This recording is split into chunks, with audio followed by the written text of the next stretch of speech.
Hello and welcome to the channel. आज हमने budget का सेकंड पार्ट बनाया है, यानी अब जो रिमेनिंग टॉपिक्स हैं उनको कवर किया है।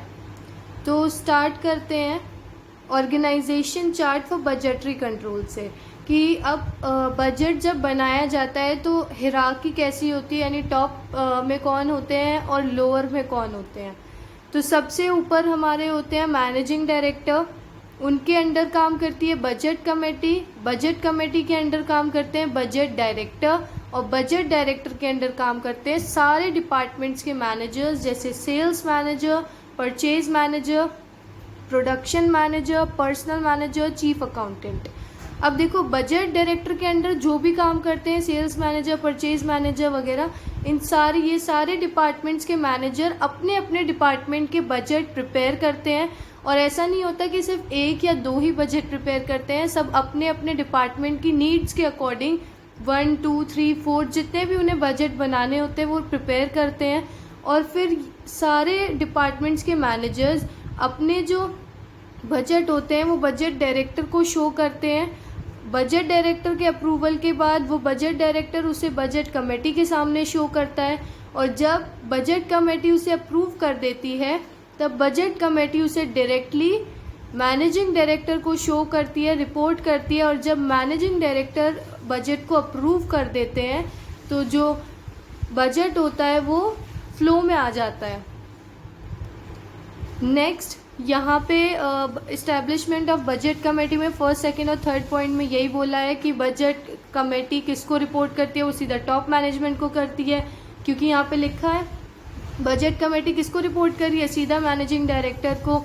Next, budget director reports directly to budget committee. Budget director ने किसको रिपोर्ट किया, बजट कमेटी को। बजट कमेटी एग्जीक्यूट करती है और डायरेक्ट करती है सारे बजट्स को, यानी बजट कमेटी क्या करती है, सारे बजट्स में क्या चेंजेस की ज़रूरत है वो सब बताती है हमारे बजट डायरेक्टर को।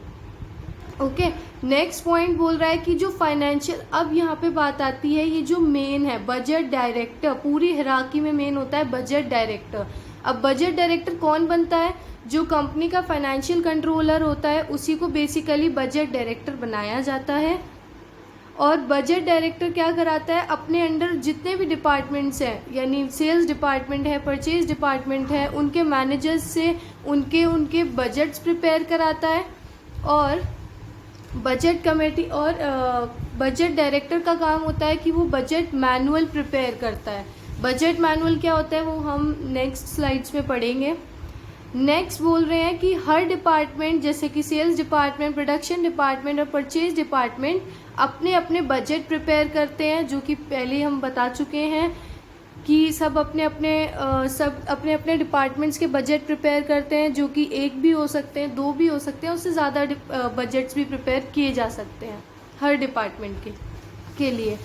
नेक्स्ट आता है preparation of budget manual. Budget manual कैसे बनाया जाता है, for proper definition you can go through the above 2 lines. यहाँ पे प्रॉपर डेफिनेशन भी दी गई है। बजट मैनुअल क्या होता है कि एक डॉक्यूमेंट होता है जिसमें सारे, मतलब जितने भी लोग हैं हमारी ऑर्गेनाइजेशन के, उनकी रिस्पॉन्सिबिलिटीज़ लिखी होती हैं, उन्हें रूटीनली वे में क्या क्या काम करने हैं, बजटरी कंट्रोल के रिकॉर्ड्स उसमें सब कुछ होते हैं।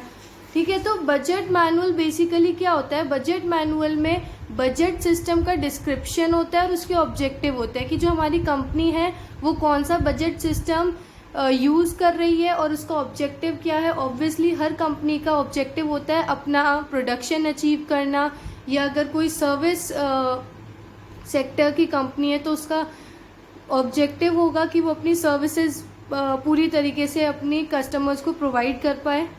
Next, procedures to be used in budget preparation. Budget manual में लिखा रहता है कि कौन कौन से प्रोसीजर यूज़ करने हैं कंपनी के एम्प्लॉयज़ को बजट बनाने में, यानी बेसिकली बजट हर डिपार्टमेंट के जो मैनेजर्स बनाते हैं, यानी सेल्स मैनेजर, परचेज मैनेजर, जब वो अपनी डिपार्टमेंट का बजट बनाएंगे तब उन्हें कौन कौन सा प्रोसीजर फॉलो करना है वो बजट मैनुअल में लिखा रहता है।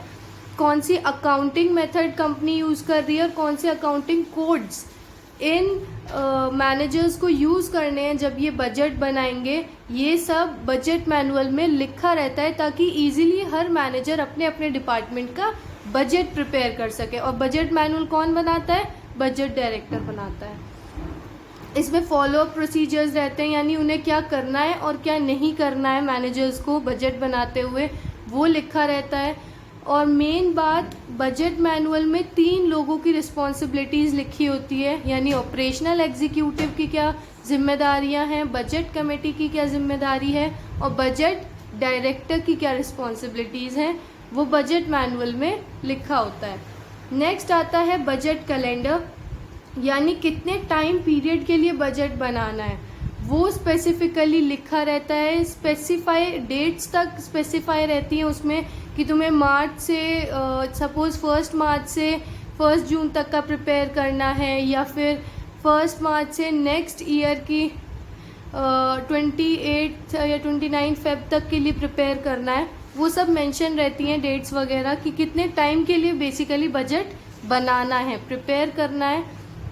और टारगेट्स लिखे रहते हैं कि कौन सा बजट कितने टाइम के अंदर तुम्हें अचीव करना है। यानी टारगेट्स होते हैं ना, जैसे सपोज सेल्स डिपार्टमेंट है, उन्हें टारगेट दे दिया जाता है कि तुम्हें 1 वीक में 500 प्रोडक्ट सेल करने हैं।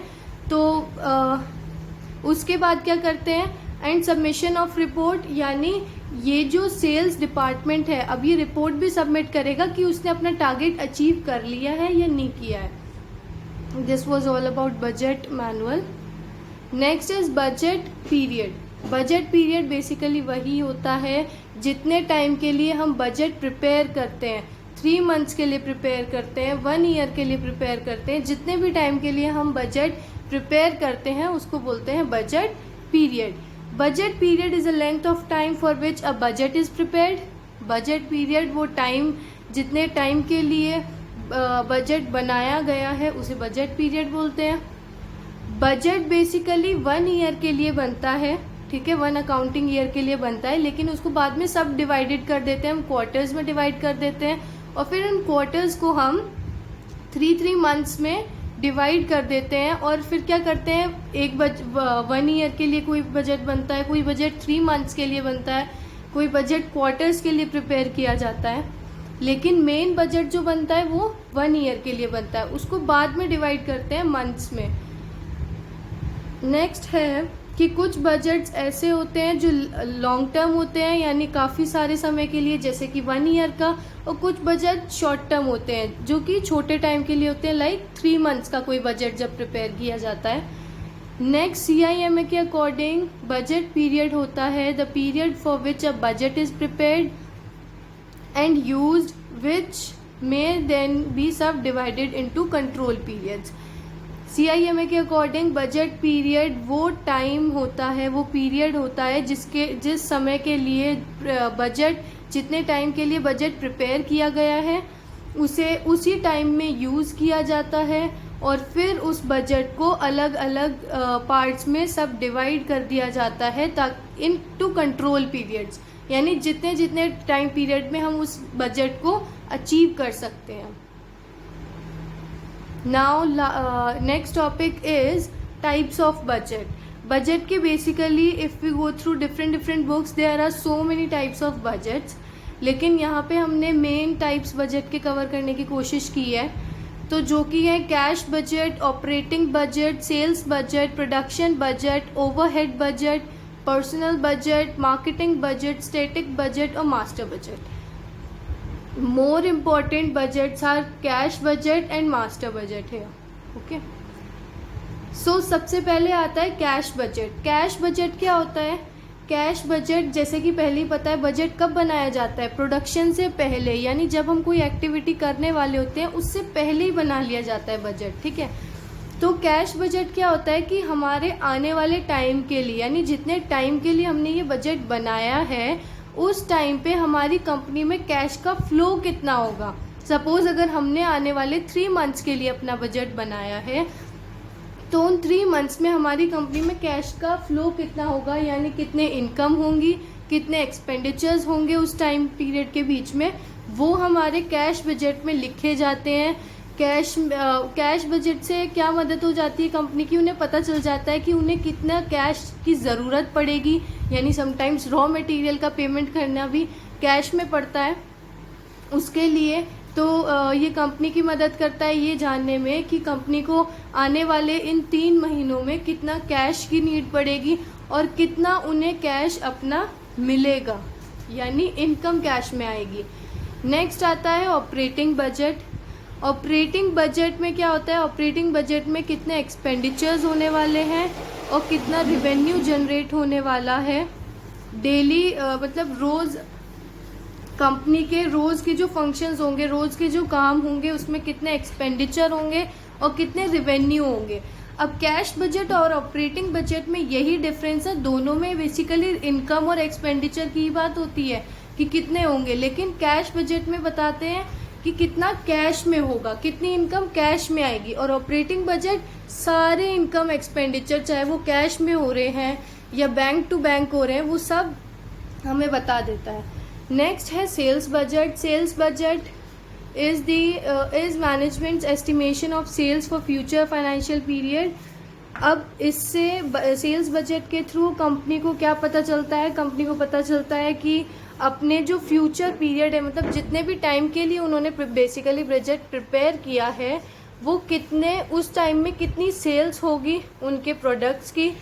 और कंपनी यूज़ करती हैं सेल्स बजट बना के उसे यूज़ करती हैं ताकि वो अपने डिपार्टमेंट के गोल्स को अचीव कर सकें और ये देख सकें कि उन्हें कितनी अर्निंग्स आने वाले टाइम में होने वाली हैं।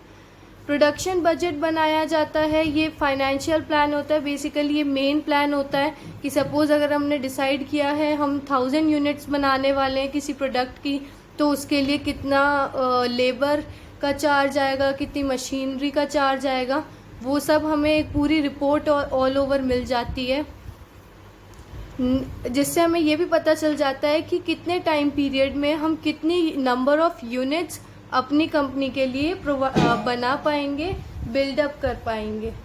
नेक्स्ट आता है overhead budget. Overhead budget prepare किया जाता है फोरकास्टिंग के लिए और ये सारे एक्सपेक्टेड कॉस्ट, मतलब ओवरहेड बजट ये बताता है कि मटेरियल और लेबर को छोड़ के बाकी के जो अदर एक्सपेंसेस होंगे, यानी इनडायरेक्ट लेबर जैसे कि हमारा सेल्स मैनेजर और इनडायरेक्ट लेबर हो गया, नेक्स्ट हमारा इनडायरेक्ट मटेरियल हो गया जो कि उस प्रोडक्ट को बनाने में लगेगा, उस सब का क्या कॉस्टिंग आने वाली है वो हमें ओवरहेड बजट बताता है।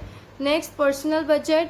पर्सनल बजट और home budget. Personal budget basically वो होता है जो कि हम अपने घर के लिए बनाते हैं, ये देखने के लिए कि हम एक तरीके से हम अपना फाइनेंस प्लान बनाते हैं कि हमारे कितने एक्सपेंसेस हैं, हमने कितनी सेविंग्स की हैं और कितनी जगह से हमने पैसे ले रखे हैं जो कि हमें वापस करने हैं। जैसे बेसिकली हम अपने रिलेटिव से बोरो कर लेते हैं समटाइम्स नीड के टाइम पे।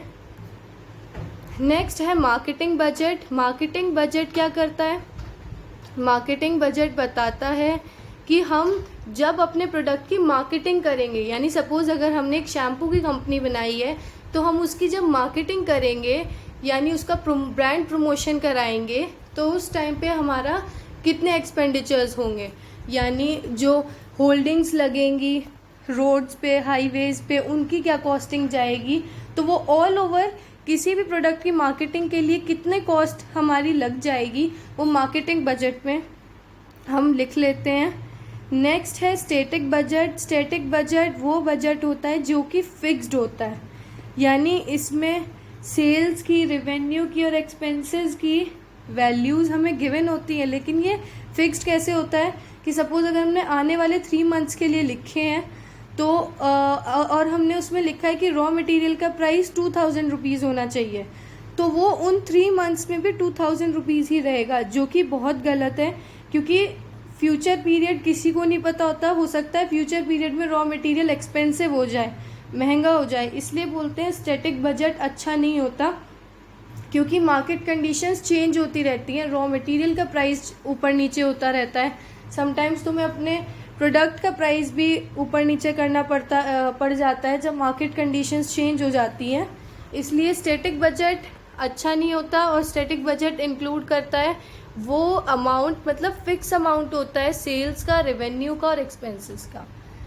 नेक्स्ट आता है मास्टर बजट। मास्टर बजट क्या करता है, जितने भी लोअर लेवल बजट होते हैं ऑर्गेनाइजेशन के, जितने भी कैश फ्लो होने वाले हैं, जितनी भी फाइनेंशियल स्टेटमेंट्स हैं, फाइनेंशियल प्लान है, उन सब को इंक्लूड करके काइंड ऑफ समरी बनाता है master budget. Master budget company को एक ओवरव्यू दे देता है कि पूरे टोटल हमारी कंपनी में जो फाइनेंस हो रहा है, ठीक है, वो कैसे हो रहा है, जिसकी वजह से जो हमारी कंपनी है वो अपने सेंट्रल प्लानिंग, इसे as a central planning tool, यानी कैसे कैसे वो अपने इनकम एक्सपेंडिचर्स वगैरह करने वाली हैं उसको डिसाइड करते हैं।